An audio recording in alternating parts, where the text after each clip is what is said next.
안녕하십니까. 전기차 읽어주는 남자 전인남입니다. 네, 오늘도 테슬라 소식으로 여러분들 찾게 되었습니다. 네, 첫 번째 들려드릴 소식은 주니퍼 모델 Y 신형 소식입니다. 현재 이제 모델 3 같은 경우에는 누가 봐도 신형인 차가 지금 팔리고 있기 때문에 구형은 팔리지도 않죠. 당연한 소리인데, 구형에서 신형 넘어가면서 많은 부분이 업데이트가 되면서 상품성이 굉장히 좋아졌죠. 그런데 모델 Y도 이런 상품성이 적용이 된다라고 하면은 이거는 거의 끝판왕 수준. 일론 머스크도 올해 안에는 주니퍼를 출시할 계획이 없다라고 못을 박아 놓긴 했는데, 그 말즉슨 올해가 아니면 당장 내년 1월이라도 가능한 겁니다. 네, 여기 나온 소식을 보면은 대표적으로 배터리 관련된 부분이 좀 조정이 될 수 있다라는 내용이 있습니다. 참고 말씀드리지만 이건 루머입니다. 그래서 아닐 수 있어요. 모델 3 하이랜드 같은 경우에는 10% 정도의 주행 가는 거리 상승이 있었던 것으로 얘기를 하고 있는데, 이건 잘 모르겠어요. 개인적으로 이거는 주행 가는 거리 테스트하는 방법에 따라서 좀 달라지지 않을까 싶은데, 물론 구형보다는 좋아졌겠지만 이 배터리의 용량을 변화시켜서 좋게 한 것은 아니거든요.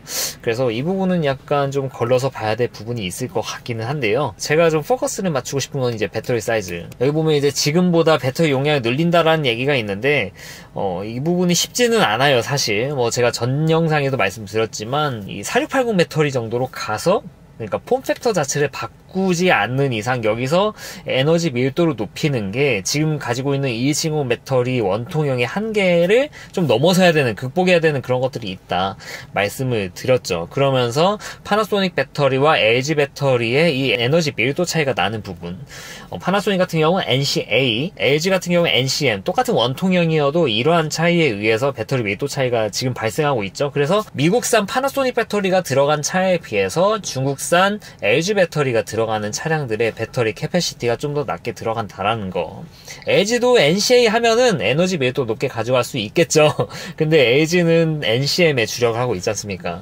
그래서 저는 이 에너지 밀도를 어떻게 높일 것인가, 에너지 밀도를 높이기 위해서는 폼팩터를 바꾸는 거, 4680을 이렇게 대량으로 양산하는 수준까지 수율을 맞출 수 있을까? 솔직히 내년에 쉽지가 않다는 걸 저도 알고 여러분들이 알고, 그래서 제가 봤을 때는 나중에 익스텐드 레인지 해가지고 4680 배터리가 일부 들어가게 되면서 이렇게 생산되는 거 말고는 어려울 것 같고, 주행 가는 거리가 늘어난다라는 관점에서 봤을 땐 효율을 좋게 해가지고 주행 가는 거리를 늘리지, 지금 가지고 있는 이 원통형 배터리의 에너지 밀도를 높여서 주행 가는 거리를 늘린다라는 쪽에서 관점에서 봤을 때는 좀 어려운 부분인 것 같고, 이거는 한 가지 가능성인데, 배터리 팩에서 좀 더 이제 트렁크 쪽으로 적층을 좀 더 해가지고 물리적인 배터리 양 자체를 좀 더 늘려가서 배터리 사이즈를 늘리는 것은 그래도 가능하지 않을까, 제 개인적인 생각이 듭니다. 네, 그리고 두 번째 세븐시트인데 미국에서는 팔렸었죠. 이렇게 되면은 이것도 두 가지 관점에서 볼 수가 있겠죠. 첫 번째는 예전에 미국에서 팔렸던 것처럼 사이즈는 동일한데 뒤에 그냥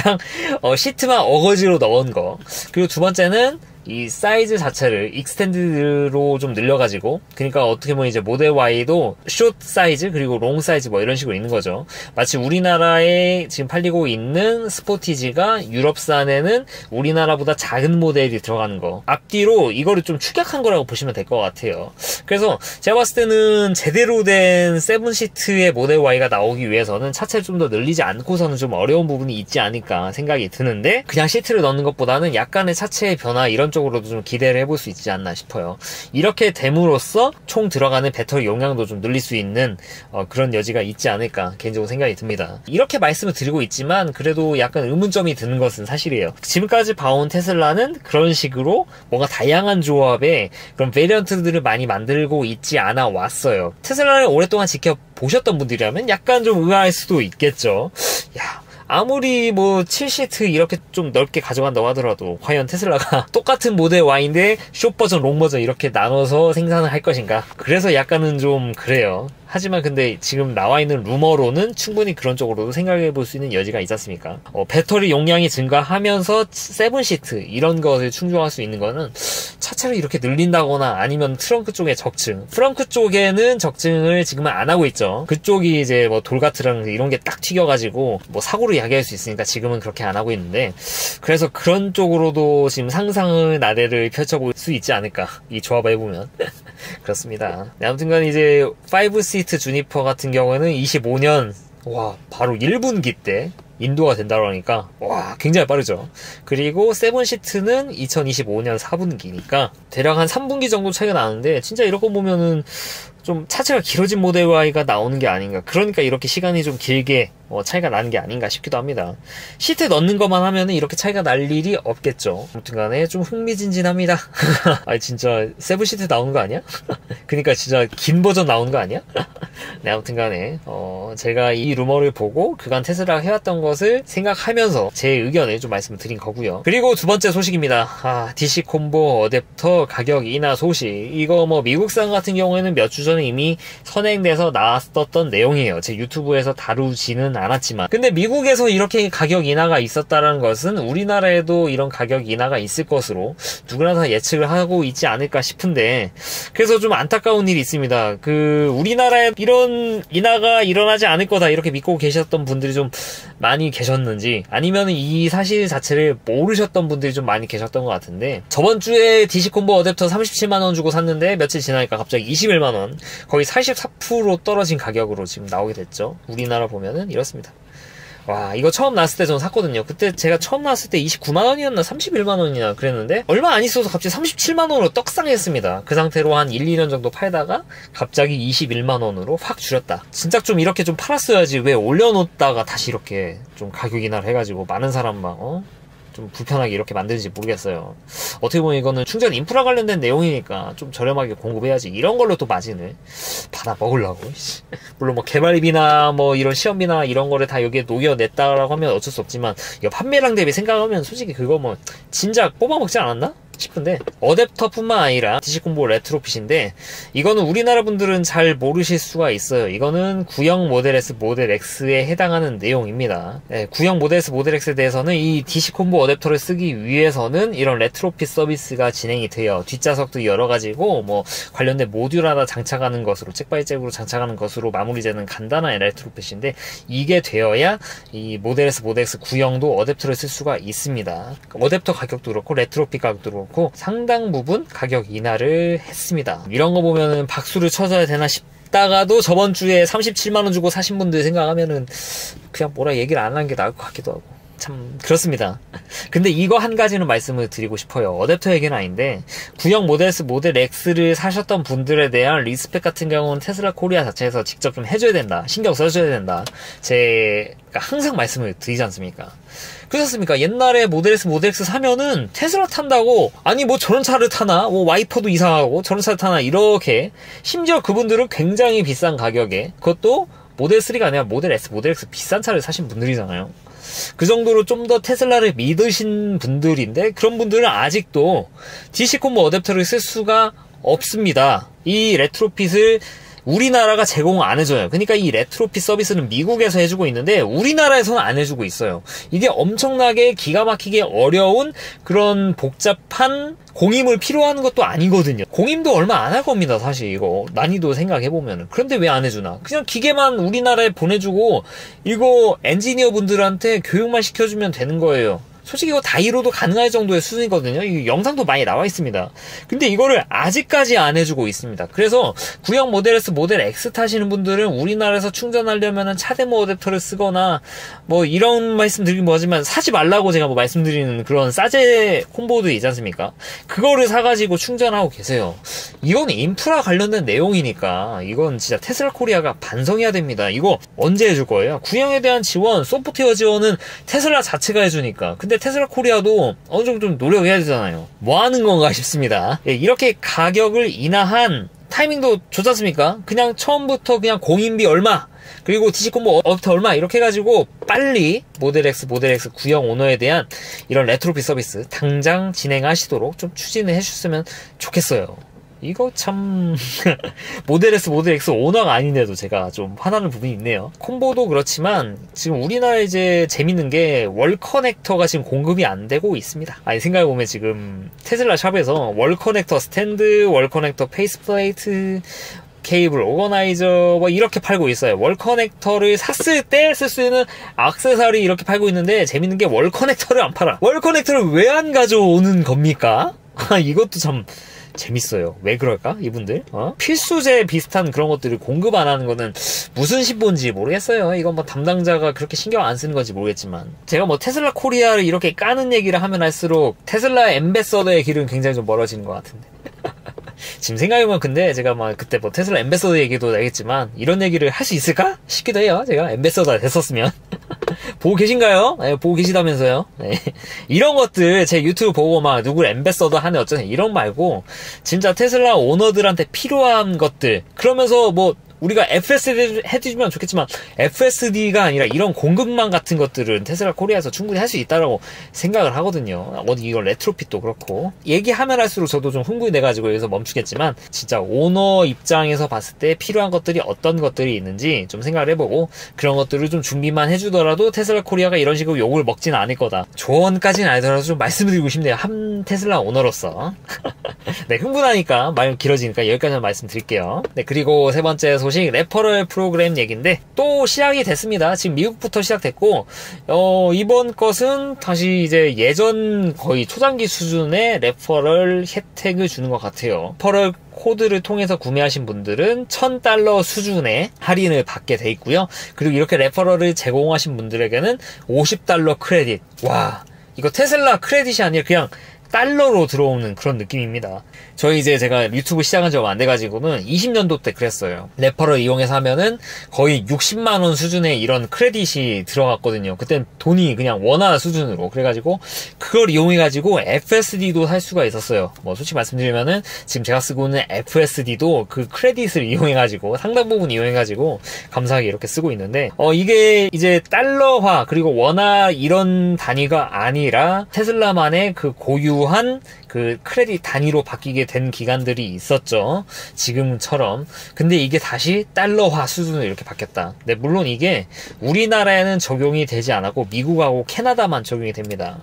레퍼럴 제도를 보면은 지금 사실 뭐 제링크도 만들 수 있어요. 근데 이거는 미국 기준이고 우리나라로 이거를 돌리게 되면은 리퍼럴이 이런 식으로 바뀌게 됩니다. 할인인데 할인이 없어지죠. 추천 혜택은 4월 30일에 종료됐다. 이렇게 나오게 되는데 결국에는 이게 미국뿐만 아니라 전 세계적으로 퍼져 나갈 거라고 좀 보여집니다. 대부분 좀 그래 왔어요. 원래 미국이 먼저 바뀌고 그 다음 천천히 이렇게 바뀌고 그런 것들이 있어가지고 아마 이제 테슬라를 곧 주문하실 분들은 좀 이런 뭐 레퍼럴 크레딧으로 인한 혜택, 할인 혜택이죠. 이런 것들이 좀 있을 가능성이 있으니까 만약에 좀 당장 사야 될 거 아니다 생각하시면은 이걸 살짝 좀 기다려 보시는 것도 뭐 길게 기다리실 필요도 없어요. 한 달 안에 어차피 뭐 다 이게 전 세계적으로 퍼지거나 안 퍼지거나 결과 나올 거거든요. 그래서 그런 부분 좀 확인하시고 주문하시는 것도 좋은 방법이지 않을까 싶어가지고 내용 좀 공유를 드리고 있고요. 네, 그리고 마지막으로 이제 현대 관련된 얘기를 할 것 같은데 저번 주 이 전기차 소식에서 굉장히 좀 재밌게 돌았던 얘기들이 바로 이런 거죠. 디지털 카피. 현대 2024년 CEO 인베스터 데이 때 발표됐던 내용인데 현대가 앞으로 우리 차를 이렇게 만들겠습니다 라고 하는 것들이 공개가 됐는데 이런 것들을 이거 테슬라 거를 그냥 가져다 왔죠? 아니 그래도 좀 너무 똑같잖아. 이게 아무리 최적화된 거라도 이건 좀 너무하지 않나 그런 생각이 약간은 드는데 근데 저는 이걸 가지고 막 현대를 막 비아냥대고 디스하고 싶은 마음이 없고 저는 되려 드디어 현대가 정신을 차렸다 하기에는 굉장히 좀 오만한 것 같고, 제가 뭐라고, 좀 좋은 쪽으로 발전하는 것 같다는 생각이 좀 들어요. 제 유튜브 보신 분이면 아시겠지만, 제가 무작정 막 현대를 디스하고 그런 거 없습니다. 항상 제가 이런 얘기를 하죠. 이거 아니었으면 현대 샀을 건데, 테슬라 다음엔 무조건 현대입니다. BM 이거 보고 다, 제가 이렇게 말씀드릴 정도로 현대차를 제가 굉장히 좀 리스펙을 많이 합니다. 실제로 타봐도 뭐 현대차 타면 막 울컥울컥 하다고 하는데 전혀 그런 느낌이 없고 한국인들이 좋아할 만한 그런 승차감도 만들어주고 있고 편의상 하면 뭐 사실 뭐 현대 옵션을 무시할 수가 없죠. 그래서 저는 현대의 기술력 그리고 뭐 이런 것들 굉장히 리스펙 하는데 그럼에도 불구하고 현대 전기차로 넘어가지 않는 이유가 뭐라고 말씀드렸죠? 바로 OTA 그리고 더 나아가서 이제 SDV 소프트웨어 디파인드 비클 이런 부분이 제대로 되어 있지 않기 때문에 제가 지금 타고 있는 차가 뭐 BM이나 뭐 벤츠나 이런 전기차라고 했으면은 현대 쪽 넘어가는 거 충분히 고려를 했겠죠. 왜냐면은 BM이나 벤츠나 이런 차들 SDV하고는 사실 굉장히 거리가 먼 차이기 때문이죠. 뭐 현대기아도 마찬가지면. 근데 저는 지금 테슬라를 테슬라를 4년 넘게 타고 있고 SDV가 어떤 차인지 확연히 몸소 겪고 있는 입장에서 SDV가 아닌 차로 넘어가는 거는 굉장히 좀 쉽지 않아요. 이런 제가 너무 당연하게 누려왔던 것들이 SDV가 아닌 차로 넘어가면은 너무 당연하게 했던 것들인데 안 되면은 굉장히 불편할 거라고 저는 생각을 하고 있거든요.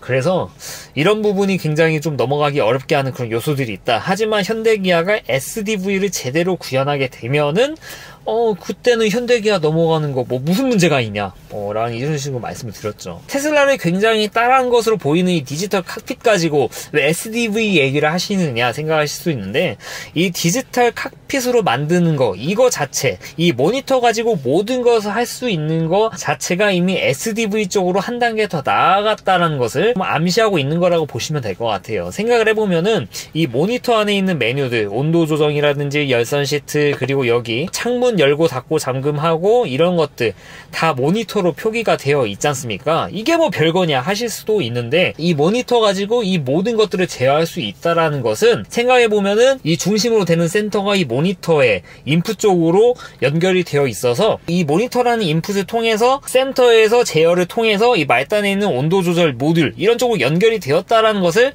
증명하는 그런 거라고 보시면 될 것 같아요.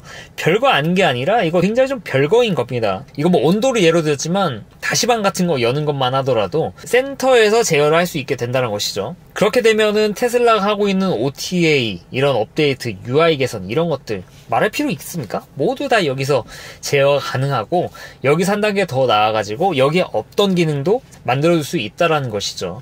그래서 저는 이 모니터 따라하는 거 뭐 최신 스타일이고 이게 최선이라고 하면은 따라할 수 있다고 생각하고, 이거 보면서 이제 역시 SDV 현대도 결국 갈 길을 가는구나. 진짜 이런 걸 했었어야지. 21년도 20년도 테슬라 OTA 이런 거 할 때도 OTA 범위가 차이가 나는 게 SDV냐 아니냐에 따라서 이렇게 차이가 난 거거든요. 그래서 개인적으로 좀 아쉬운 거는 20년도, 21년도부터 이런 쪽으로 SDV 쪽으로 아예 포커스를 맞추고 했으면은 지금쯤 뭔가 가시화된 결과물이 나오지 않았을까 싶은데, 이게 진짜 기술적으로는 전혀 어려운 게 없지만 무엇이 문제라고 했죠? 바로 산업적인 면에서 굉장히 어렵다고 말씀드렸죠. 이게 산업적인 협의, 벤더와의 협의 이런 것들이 잘 되어야 이런 것들이 가능하거든요. 네, 그러니까 바로 SDV 얘기 나오잖아요. 풀스택 SDV라고 하는데 26년도부터 GV90부터 이렇게 확대 전개를 해가지고 27년부터는 사실상 27년부터로 봐야죠. 27년부터는 풀스택 SDV로 차량을 출시하겠다라고 이렇게 발표를 했습니다. 이런 부분 드디어 이런 거 하는 회사가 전 세계에 지금 테슬라는 일단 이런 것을 생각해보면은 2017년도 모델 3 나왔을 때부터 했지 않습니까? 그 전부터도 했고 10년 차이 나죠. 한 2, 3년 전에 이런 얘기들이 많이 있어요. 테슬라와 뭐 다른 제조사들 간의 차이가 막 10년이다 어쩌다. 진짜 10년이에요, 생각해보니까. 풀스택 SDV라는 게 2027년도부터 한다는 거니까 진짜 테슬라와 10년 차이가 나네요. 그래도 뭔가를 선도하는 것도 중요하지만 선도하지 못했을 때 그 차선책으로 이거를 빠르게 따라잡는 것이 굉장히 중요합니다. 지금 현대처럼 이렇게 따라갈 수 있는 제조사가 제가 뉴스를 많이 보는데 없어요.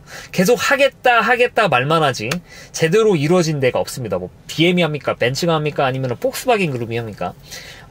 이게 진짜 어려운 거예요. 소프트웨어도 그렇지만 산업적인 합의, 산업적으로 그냥 어려운 겁니다.